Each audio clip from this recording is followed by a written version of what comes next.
አቶ ዱባለ ታርፋለህና ወይዘሮ ወርጎዬ ጸጋው በጎንደር አዘዞ አካባቢ ሀገር የሚያውቃቸው መልካም ሰዎች ነበሩ። በወቅቱ ለሙዚቃ ካላቸው ፍቅር የተነሳ ቤተሰቡን ሙሉ እየሰበሰቡ ሙሉ ባንድ በሚባል ደረጃ ያዝናኑ ነበር። ይሄ ቤተሰብ ታዲያ ለቤተሰቡ ብቻ አልቀረም። በሰባዎቹ ለመላው ኢትዮጵያ በእናታቸው ስም እርጎዬ ሊከሰቱ ቻሉ። ብርቱካን ዱባለ፣ የሽመቤት ዱባለ፣ እናና ዱባለ፣ ንጋቱ ዱባለና ኢየሩስ ዱባለ በተለይ በሰማኒያዎቹ መጀመሪያ በሀገራችን የሙዚቃ ኢንዱስትሪ ገናና ስም ነበራቸው። ከጎንደር አዘዞ ወደ አዲስ አበባ በመምጣት ልዩ ስሙ ግቢ ገብርኤል በሚባለው አካባቢ መኖር ጀምራሉ። የምሽት ቤት ወይንም የአዝማሪ ቤት በመክፈት ይበልጡን ዝናቸውን አኘ። በማሲንቆ ተጫዋችነት የእናታቸው የእህት ልጅ የሆነውን አዳነ ተካን የቬሮኒካ አባትን ማለት ነው በማምጣት በተለይ በወቅቱ በአዝማሪ ቤት ከነሱ ውጭ የለም የተባለላቸው ነበሩ።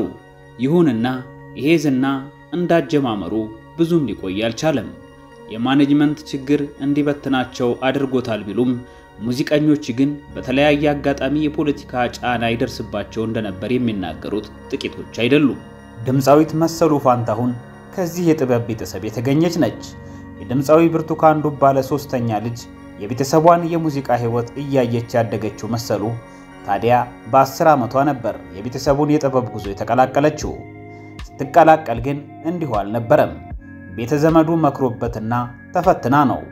ቆይታም የብርቱካን ፍሬዎች በሚል መጠሪያ ከወንድሟ ከጌጥዬ ፋንታሁንና አሁን በህይወት ከሌለችው ከተወዳጇ ድምፃዊት ማናልሞሽ ዲቦ ጋር በመሆን አዲስ የሙዚቃ ሥራ ለአድማጭ ጆሮ አደረሱ።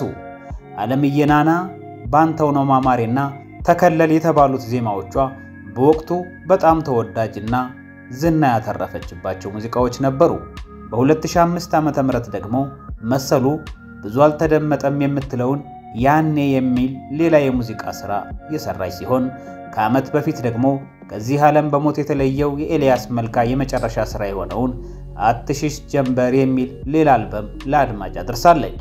ከ15 ዓመት በላይ የፈጀውና ከውቁ የሙዚቃ አቀናባሪ ኤልያስ መልካ ጋር ተጣምረው የሰሩት ይህ የሙዚቃ አልበም ብዙ አድማጭን ያገኘ ሆኗል። ስለ ኤልያስ አውሮታ የማጠግበው መሰሉ ሙዚቃው የተሰራው ከነበረኛ አቅም ላይ ኤልያስ አዲስ ማንነት ጨምሮበት በጥንቃቄ የተሰራ ነው ትላለች።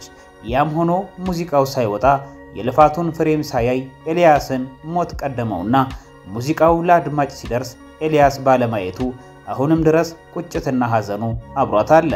ሆኖም በውጤታማ የሙዚቃ ሥራዎቹ እንደምትጽናና ገልጻለች። በተለይ ወይ ልምጣ ወይ መጣ የሚለው ዘፈን ግጥምና ዜማ የኤልያስ ሲሆን መሰሉ እንደምትለው የራሱን ሕይወት የገለጸበት ነው።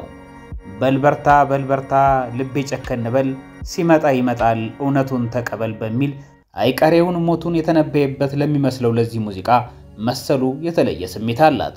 እርጎዬዎች ከዚያም ሁለተኛ ትውልድ የብርቱካን ፍሬዎች ቀጥሏል። ሶስተኛው ትውልድ በመሰሉ ልጅ በዳግም ምን ይችል ቀጥሏል። ወደፊት በልጄ አቀናባሪነትና ደራሲነት የራሲን ስራዎች ለመስራት እየተዘጋጀው ነው የምትለው መሰሉ ልጇ የእግር ኳስ ተጫዋች እንዲሆን ፍላጎቱ ቢኖራትም የሱ የነፍስ ጥሪ ግን ወደ ሙዚቃው ስላመራች መከልከል አልፈለገችም። ይልቁንም የሙዚቃ መሳሪያዎችን በመግዛትና አስፈላጊ ኮርሶችን እንዲወስድ በማድረግ ሐሳቡን ልትደግፈው ችላለች። መሰሉ የሶስት ልጆች እናት ስትሆን የመጀመሪያ ባሏ በብዙዎች ዘንድ በደግነቱ የሚታወቀው ባለሀብት ወርቁ አይተነው ነው። እሷ እንደምትናገረው ከሆነ ለወርቁ አይተነው ስትታጭ ገና የ13 ዓመት ልጅ ነበረች። ቀደም ሲል ባለው ባህል አማካኝነት በቤተሰብ ፈቃድ ብቻ አግብታ አንድ ሴት ልጅ በጋራ ሊያፈሩ ችለዋል። ከዛ በኋላ ከሌላ 2 ልጆችን መውለድ ብትችልም ለረጅም ጊዜ ግን በትዳር ውስጥ አልነበረችም። በቅርቡ ግን ልጆችን የሚወድልኝ መልካም ባል ስላገኘው ላገባ ነው ብላለች። በሶሻል ሚዲያ ላይም ምስላቸውን በማጋራት አዲስ ህይወት ለመጀመር መዘጋጀቷን ገልጻለች። በብዙዎች ዘንድ ባለባበስና ባጨፋፈር ስልቷ አነጋጋሪ የሆነችው መሰሉ ስራ ስለሆነ በደስታና በፍቅር የማደርገው ነው፣ ለሚጠሉኝና ለተቺዎቼ ጆሮ የለኝም ብላለች። እርግጥ ነው እንደ ሴት ብቻዋን ልጆችን ማሳደግ ቀላል አይደለም። አብዛኞች እንደሚያስቡት ባለሀብትም አይደለችም። የምኖረው እንኳን ተከራይቼ ነው የምትለው። ስለዚህ በችግር ምክንያት ላለመነሳት ከመውደቅ ሰው በታየው ስራ ተፍጨርጭሮ ቀንን ማለፍ ግድ ነው። ደግሞም በናይት ክለብ ውስጥ ለመዝናናት እንጂ ለምህላና ጸሎት አይኬድም። እዛ ቦታ የሄዱት ማንም ከማንም ተሽሎ አይደለም። የምር የምናስብላትና የምንወዳት ከሆነ መጸለይ እንጂ በአደባባይ ስለሰደብናትና ስለዘለፍናት የጽድቅ ሥራ የሰራን መስሎን ከሆነ ተሳስተናል።